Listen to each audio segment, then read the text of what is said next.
Agora tem um outro destaque que repercute no noticiário, porque um portal de notícias decidiu acionar o STF, o Supremo Tribunal Federal, contra a retirada de reportagens do ar. É isso mesmo? Conta como isso se dá no âmbito do Poder Executivo, Poder Judiciário, perdão.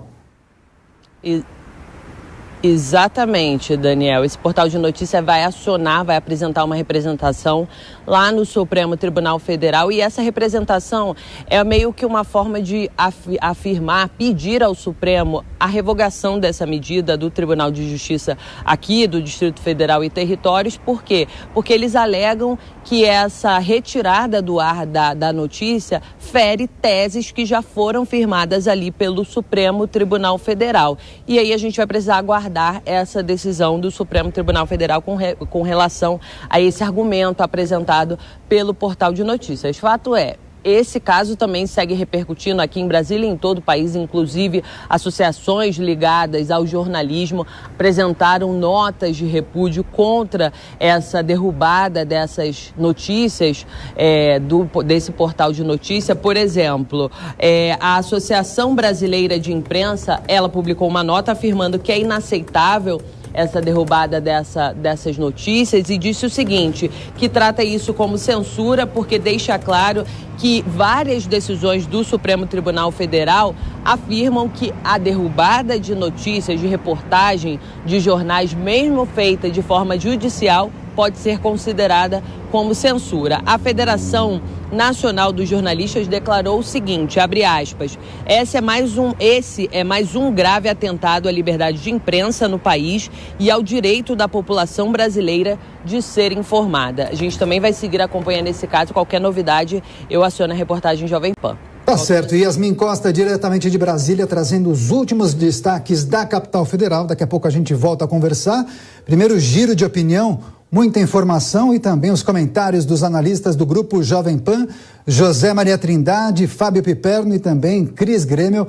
Boa noite a todos. Começa essa rodada com o José Maria Trindade, que está na capital federal. Zé Maria, primeiro, como você viu a decisão do TJ do Distrito Federal, que mandou esse veículo, esse portal de notícias, remover essas reportagens que tratam dos imóveis que foram adquiridos pela família Bolsonaro, e também esse pedido do portal de notícias ao Supremo? Você entende que o Supremo deve ratificar ou reverter a decisão do TJ?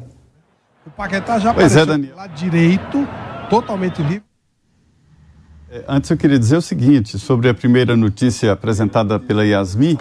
Eu conversei agora no final da tarde com o presidente do Congresso, o senador Rodrigo Pacheco, que garantiu que está negociando ali a formação de um fundo para pagar o piso salarial da saúde.